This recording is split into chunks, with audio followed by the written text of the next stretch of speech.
Yo, kumusta? Ito si David and welcome sa Sneakers Yo. At ngayon, may unbox na naman tayong sneakers from Zalora. Tara!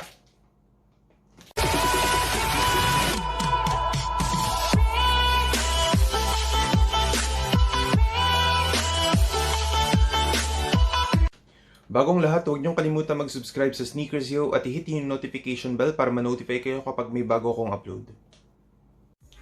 Bali, unbox nating sneakers ngayon ay galing sa Anaheim Factory Collection ng VANS, ang VANS Authentic. Ang VANS Authentic ay isang skateboarding sneaker na unang nirelease noong 1966. Ang original na name ng VANS Authentic doon ay Style 44 at ito ang isa sa mga unang nirelease na sneaker ng VANS.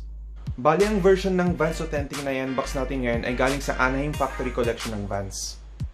Ang Anaheim Factory Collection ay tribute sa unang factory ng VANS na located sa Anaheim, California sa United States.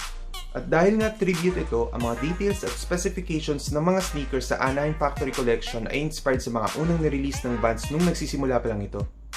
Bali, unbox natin itong sneakers na to at after ng unboxing, ipapakita ko sa inyo ang on-fit look nito para magkaroon kayo ng idea kung ano yung tsura niya kapag suot-suot na. So ito yung package. So bago natin buksan, ipakita ko lang sa inyo muna kung ano yung mga nakalagay. So ito siya, dito, Zalora. Tapos sa likod, dito yung details ng package. So makikita nyo, yung ship from, nakalagay Malaysia. Bale, galing itong mismong sneakers na to sa Malaysia. So, natagalan to bago dumating sa amin. Almost a month or lampas isang buwan siya bago dumating sa amin. Dahil nga, bukod sa galing siya sa Malaysia, may pandemic pa tayo. So, talaga natagalan. Kasi usually, kapag galing dito mismo yung sneakers o yung product sa Zalora, mga 7 to 16 days. Pero dito umabot ng isang buwan. So, understandable naman. Tapos, ito, 3,048. Alam ko ang SRP nito around 4,000 din. So, nakatipid din ako ng halos, ayun, almost 1,000 pesos. Tapos, ito yung payment method, cash on delivery or COD. Anyways, ilalagay ko sa inyo kung ano yung exact amount na natipid ko tsaka kung ano yung original price talaga dito sa description box sa baba. So yun, buksan na natin.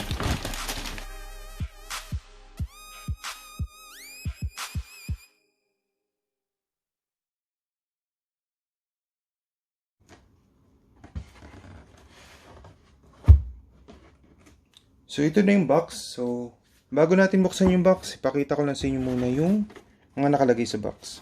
So, dito sa taas, yung VANS off the wall na logo.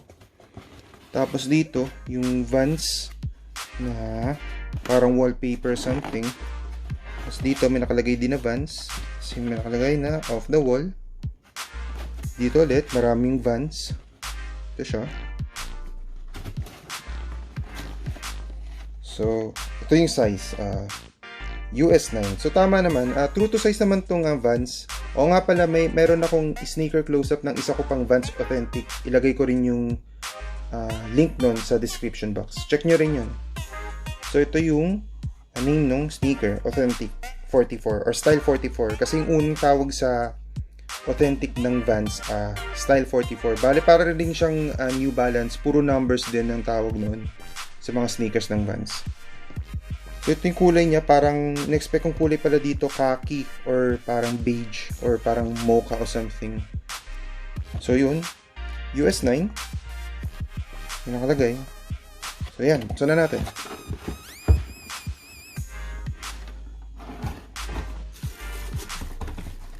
So, ito yung cover niya. May mga VANS na sulat.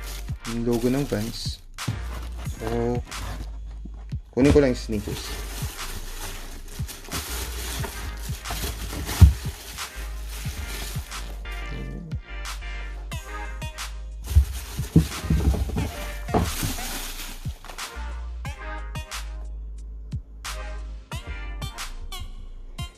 So, ito na yung VANS Authentic na galing sa Anaheim Factory Collection. So, close up ko lang. So, yung buong upper niya, KHAKI. Tapos yung materials, canvas. Tapos ito yung tab. Bale, kulay white. Tapos yung logo ng VANS, color blue.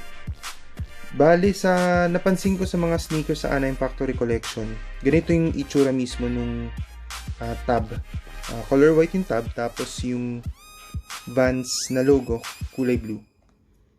So, ito yung stitching, color white yung sinulid na ginamit. Tapos, parang dalawang set. So, ito yung toe. Yan siya. Ito naman yung kabilang side, yung inner side. Tapos, ito yung heel. So, may nakalagay na VANS off the wall. So, yung mga tahi, kung napansin nyo, lahat naman white. Consistent naman all throughout sa sneakers. Tapos, ito yung laces, color white. Tapos, ito yung eyelet na yun din, color white din. Tapos, ito yung loob. Siya. Tapos, ito yung dila.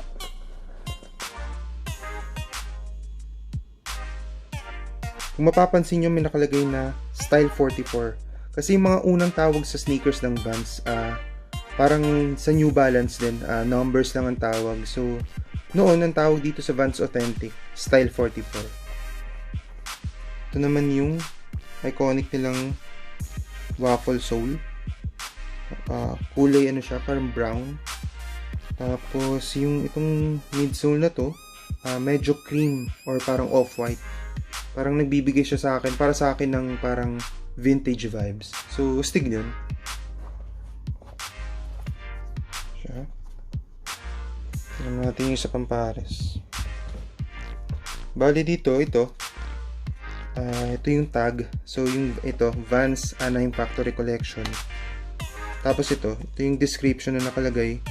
Ito siya, sabi, paying tribute to our first factory in Anaheim, California. The Anaheim Factory Pack borrows throwback details from the original models, higher foxing tape, gloss sidewalls, and a heavy 10-ounce canvas complete the look, while Ortholite sockliners give your feet cushioning they desire. Vans.com.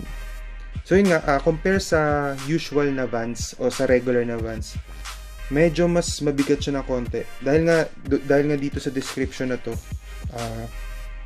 10 ounce siya. So parang dahil nga tribute, parang ito daw yung mas parang close sa original na specifications at design nung mga naunang sneakers na nirelease nung Vans.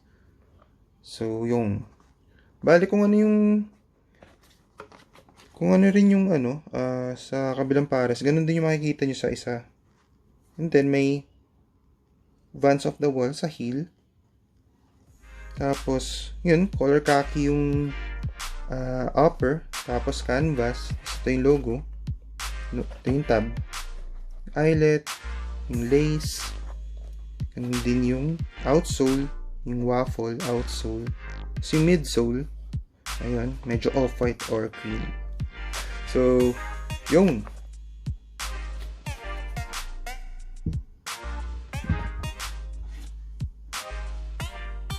maraming salamat sa panonood ng unboxing na to, at muli, huwag niyong kalimutan mag-subscribe sa Sneakers You. Kung nagustuhan niyo to, please i-like nyo at i-share nyo. Kung may questions kayo, recommendations, suggestions, feel free to share them sa comment section sa baba. Muli, ito si David at ito na ang Vans Authentic Anaheim Factory Collection on Feet. Salamat!